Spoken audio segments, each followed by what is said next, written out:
ओम।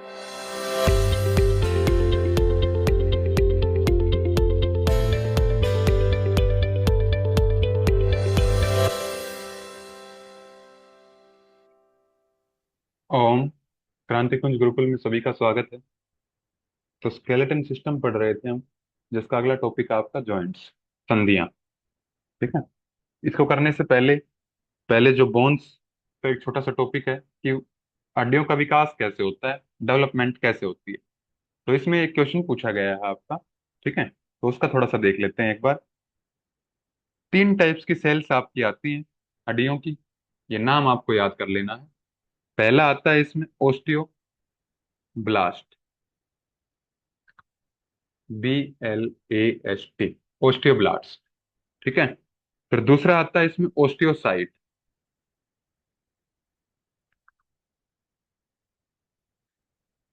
और तीसरा आता है इसमें ओस्टियोक्लास्ट।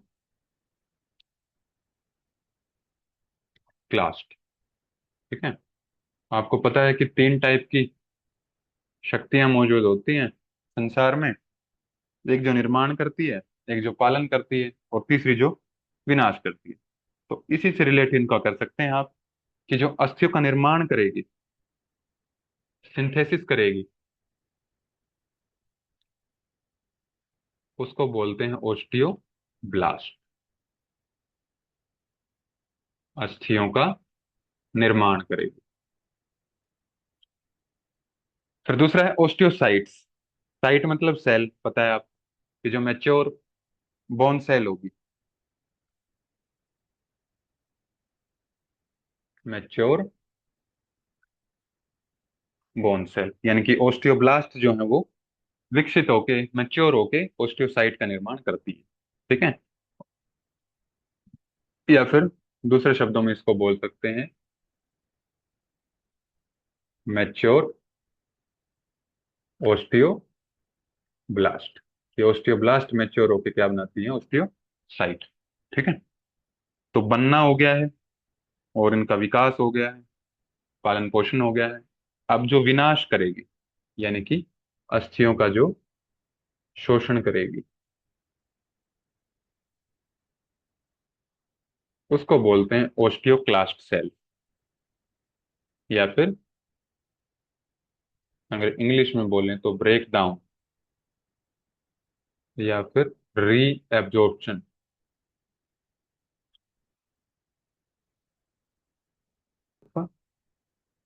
बॉन्ड। ठीक है। तो ये थोड़ा सा छोटा सा टॉपिक था, इसमें आप याद रखें। ठीक है। बाकी आपको ये पता ही है कि एक कोई भी बोन हुई, उसमें सॉलिड पार्ट भी होता है और लिक्विड पार्ट भी होगा, जल भी होता है। जो हमने कल वाली क्लास में किया था, बोन मैरो जो होती है, हड्डियों के अंदर जो भरा होता है तरल पदार्थ, बोन मैरो। ठीक है। तो सॉलिड पार्ट में जो आपका मेन आता है, दोनों आते हैं कि इसमें आपके ऑर्गेनिक भी आ जाएंगे, कार्बन से जो होंगे, और इनऑर्गेनिक भी आ जाएंगे, जो कार्बन के नहीं होंगे। तो ऑर्गेनिक में आपका आ जाएगा इसमें प्रोटीन। वैसे इतना डिटेल में पूछता नहीं है, जो ऊपर बताया है आपको, ये तीन पॉइंट ये याद रखने हैं इसमें मेन। ठीक है। और अगर इनऑर्गेनिक में पूछे, सॉलिड में, तो इनऑर्गेनिक में आपके आ जाएंगे कैल्शियम, फॉस्फोरस, मैग्नीशियम, ये मिनरल्स आ जाएंगे।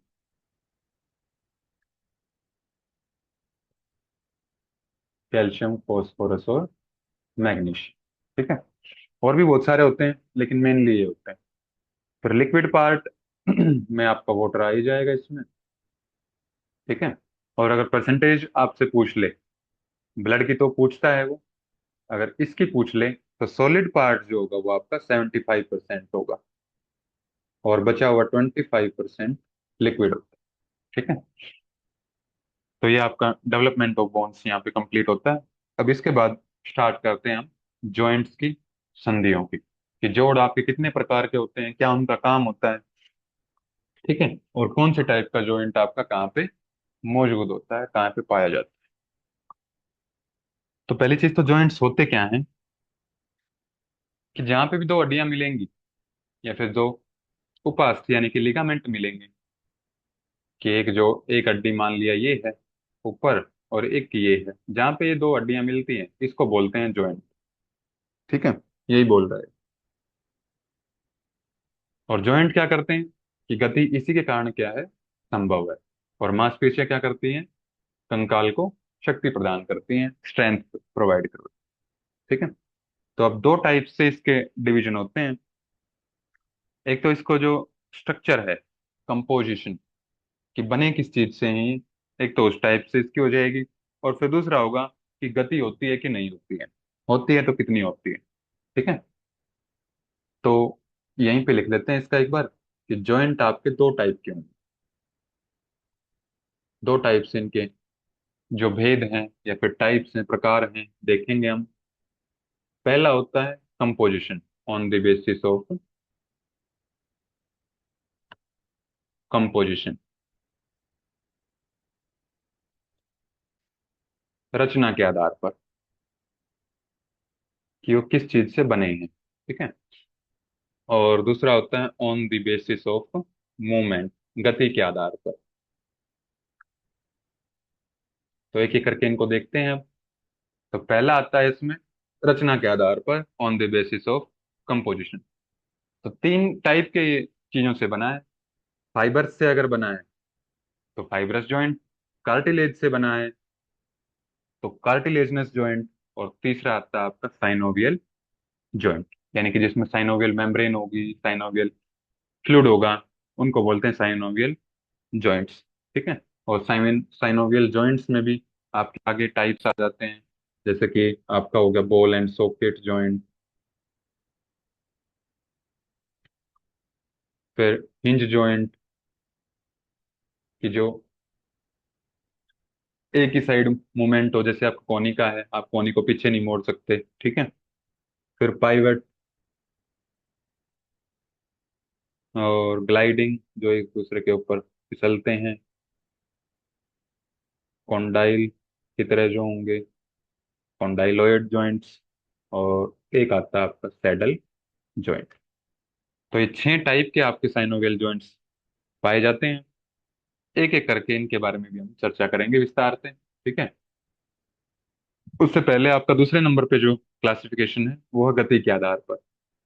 अब कुछ जॉइंट्स हैं जो गति करते ही नहीं है, कुछ हैं कि जो लिमिटेड गति है, जिनकी थोड़ी सी गति है, और कुछ हैं जो पूरा सर्कुलर मैनर में पूरा घूम जाते हैं। ठीक है। तो इस आधार पर जो बिल्कुल भी गति नहीं है, यानी कि इमूवेबल जॉइंट्स, थोड़ी सी गति है स्लाइटली मूवेबल, और अगर पूरी गति है तो मूवेबल जॉइंट्स। इमूवेबल जॉइंट्स को बोला जाता है सिन आर्थरोसिस। सिन का मतलब होता है जुड़ा हुआ, आर्थ का मतलब होता है जॉइंट, कि जो जोड़ जुड़ा हुआ है बिल्कुल, उसको बोलते हैं सिन आर्थरोसिस। अब जुड़ा हुआ है तो गति होगी नहीं उसमें। ठीक है। फिर स्लाइटली मूवेबल, एम्फी आर्थरोसिस। आर्थ का मतलब तो वही है जॉइंट, और एम्फी का मतलब होता है पार्शियल। पार्शियल यानी कि कुछ, अल्प। ठीक है, कि कुछ मात्रा में वो जुड़ा हुआ है और कुछ मात्रा में फ्री है वो, और जो फ्री वाला हिस्सा है वो गति करता है, जो जुड़ा हुआ है वो गति नहीं करता। ठीक है। फिर तीसरा आता है डाई आर्थरोसिस, जो मूवेबल जॉइंट्स हैं। डाई यानी कि डायनामिक, जो चल संधियां जिसमें आ जाती है।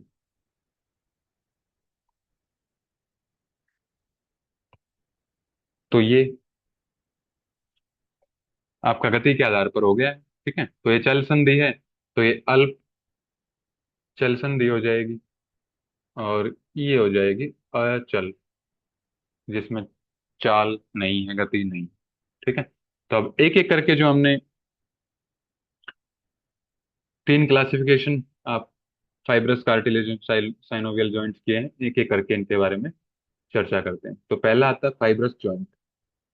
फाइब्रस जॉइंट का मतलब है कि जो फाइबर्स, जो तंतु होते हैं, उनके माध्यम से जो हड्डियां हैं वो जुड़ी होंगी। तो इसमें फाइब्रस कनेक्टिव टिश्यू ये पाया जाता है इसमें, फाइब्रस कनेक्टिव टिश्यू के द्वारा अस्थियां बंधी होंगी आपस में।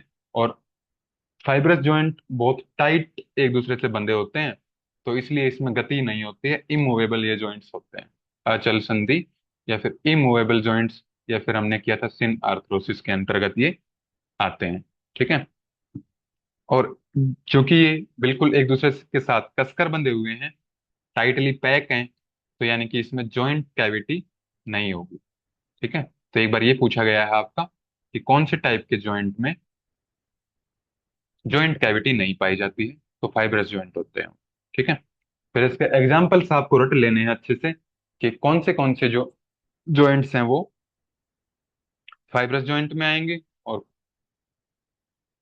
कहाँ पे वो जॉइंट होते हैं। तो पहली चीज तो स्यूचर्स, स्यूचर्स जो आपका स्कल में होते हैं, खोपड़ी में। फिर सिंडेस्मोसिस, सिंडेस्मोसिस क्या होगा?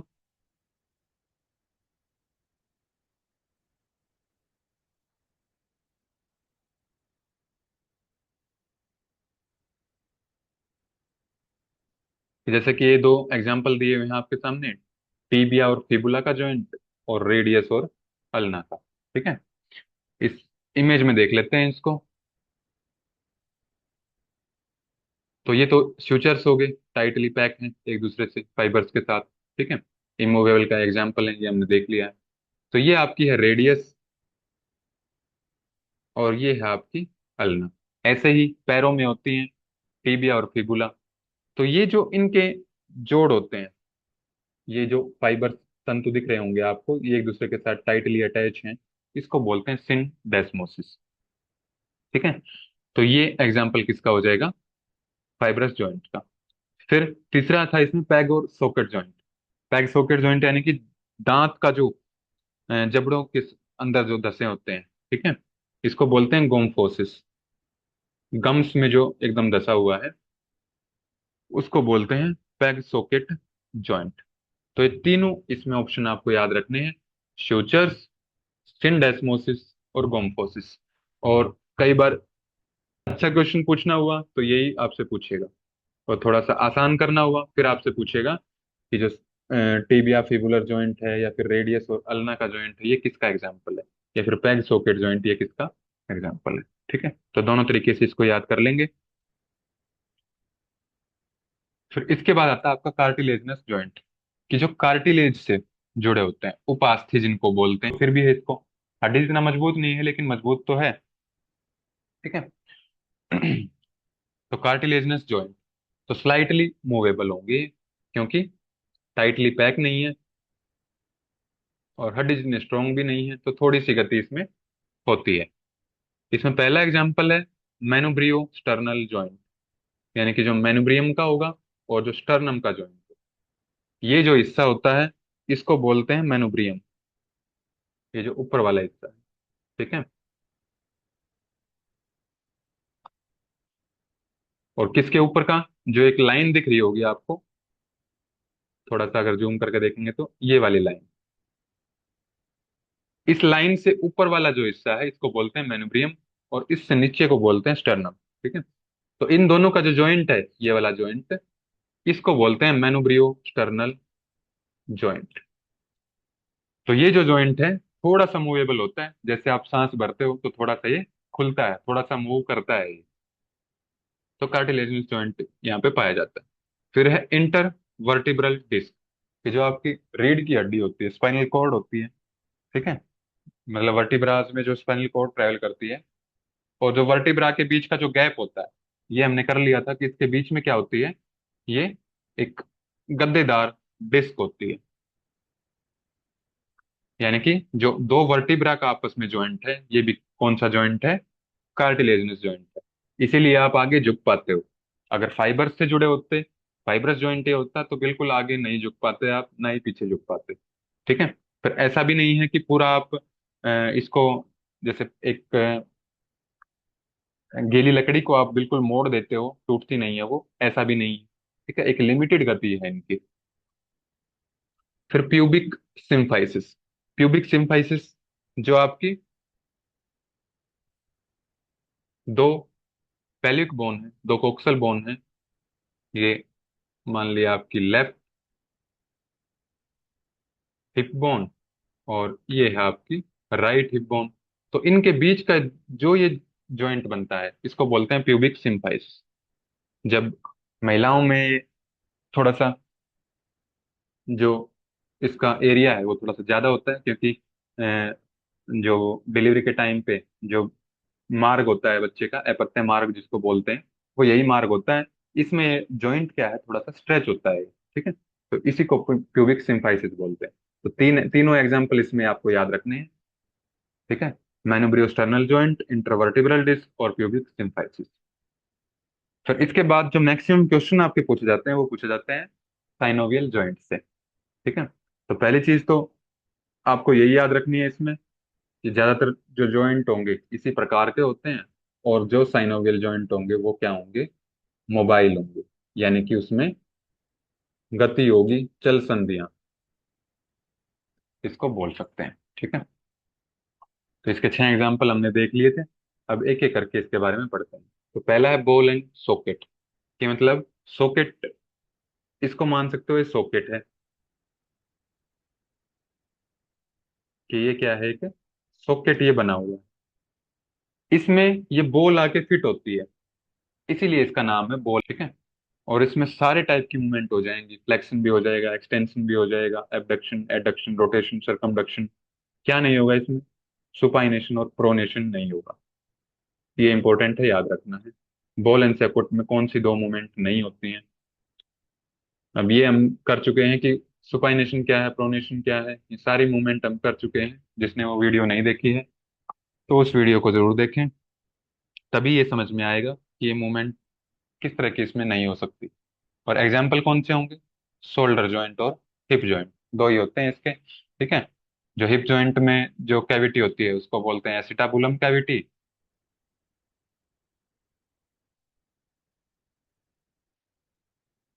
यानी कि ये जो कैविटी आपको दिख रही है इसका नाम है एसिटाबुलम कैविटी। और जो शोल्डर जॉइंट में होती है इसको बोलते हैं ग्लिनोइड कैविटी, कि जिसमें जो ह्यूमरस है आपकी, जो आर्म में हड्डी होती है, वो उसमें जाके धंसती है, ठीक है। तो दो एग्जांपल है इसमें। फिर अगला है हिंज जॉइंट। हिंज जॉइंट यानी कि जैसे आप उनका घर का दरवाजा होता है, दरवाजे में आपने देखा होगा इस तरह के हिंज लगे होते हैं।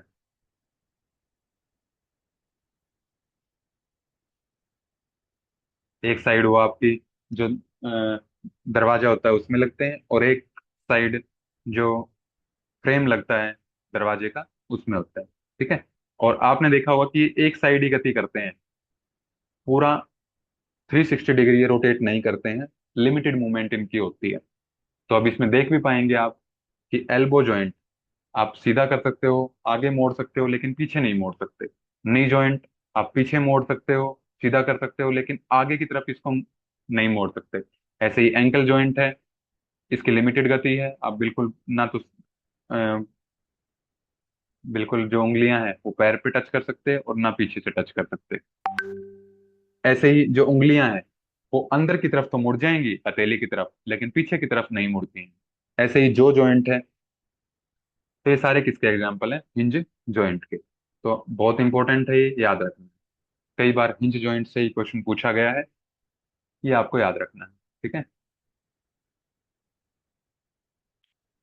फिर पाइवट जॉइंट, घुमावदार जो होंगे, इसमें कौन सी मूवमेंट होगी, रोटेशन, कि जो गोल गोल जहाँ पे घूमा जा सकता है इसको बोलते हैं पाइवट जॉइंट।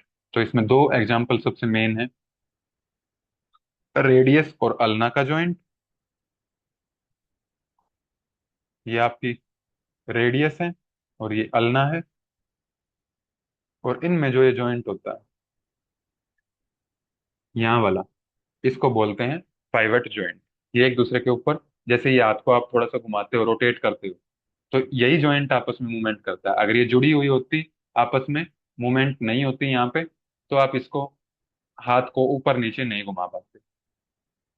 ऐसे ही जो एटलस और एक्सिस, जो आपके फर्स्ट और सेकंड सर्वाइकल वर्टिब्रा हैं, अगर नहीं देखी है पिछली वीडियो तो देख लीजिए, जो एक्सियल स्केलेटन की थी उसमें हमने कर लिया था एटलस और एक्सिस कहाँ पे हैं। तो एटलस और एक्सिस, इसीलिए आप गर्दन को पीछे भी झुका पाते हो, आगे भी झुका पाते हो, साइड में भी कर पाते हो, ठीक है, इसी जॉइंट की मूवमेंट की वजह से। तो ये दो एग्जाम्पल इसके आ जाएंगे। फिर इसके बाद आता है आपका ग्लाइडिंग जॉइंट, फिसलने वाले जो जॉइंट होंगे, कि एक जो हड्डी होगी दूसरे के ऊपर क्या करेगी, फिसलेगी। इसमें सबसे कॉमन एग्जाम्पल है आपका कार्पल और टार्सल।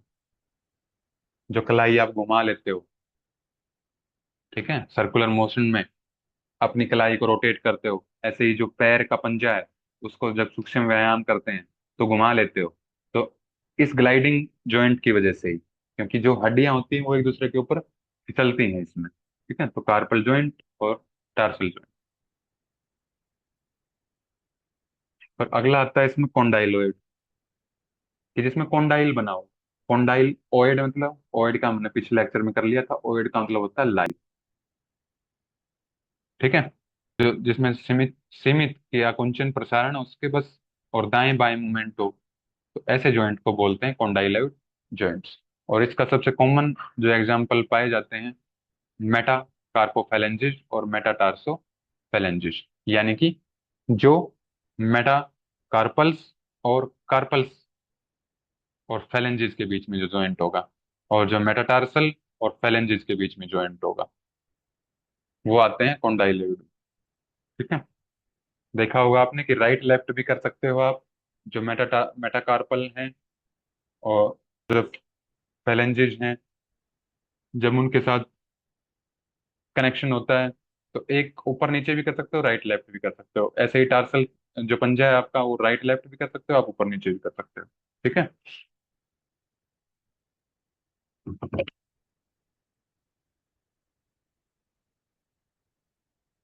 हेलो।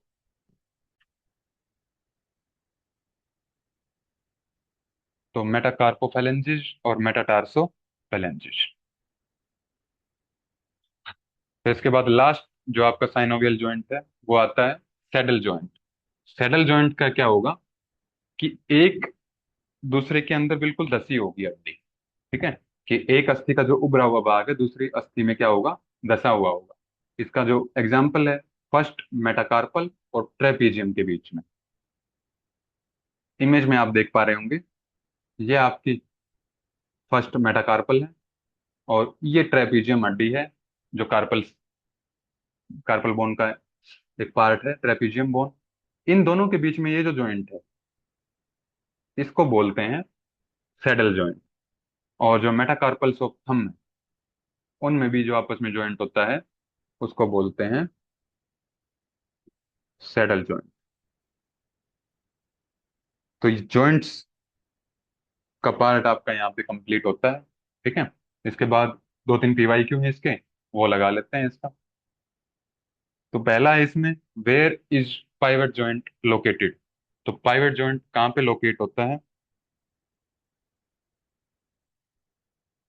तो सभी इसमें कमेंट करके बताएंगे कि पाइवट जॉइंट कहाँ पे होगा। ठीक है, तो हमने दो जॉइंट इसमें किए थे आपके पाइवट जॉइंट में। एक बार और रिवाइज करवा देता हूँ मैं आपका। सबसे पहला था आपका रेडियस और अल्ना का, रेडियो अल्नर जॉइंट। और दूसरा था एटलस और एक्सिस की जो मूवमेंट होती है, वो वाला जॉइंट। तो अब इसमें से देखिए कौन सा होता है इसमें। शोल्डर जॉइंट नहीं है, हिप जॉइंट नहीं है, कार्पल जॉइंट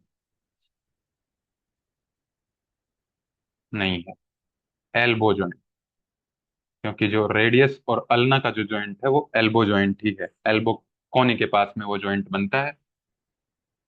तो ये आपको लोकेशन भी पता होनी चाहिए कि कहाँ कहाँ पे कौन सा जॉइंट बनता है।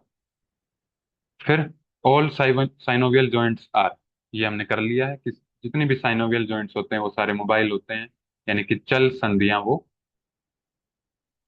होती हैं, सब में गति होती है। फिर अगला है knee joint is an example of. Knee joint जो घुटने का जॉइंट है आपका, ये हमने देख लिया था कि पीछे मोड़ सकते हो, सीधा कर सकते हो, लेकिन आगे की तरफ इसको नहीं मोड़ सकते। तो ये हिंज जॉइंट का आपका एग्जाम्पल है। तो आज के लिए इतना ही रखते हैं, मिलते हैं अगली वीडियो में। किसी को कुछ डाउट हो तो अपना कमेंट बॉक्स में लिख सकते हैं। कोशिश करेंगे कि उसके ऊपर भी एक वीडियो बना दी जाए। ठीक है।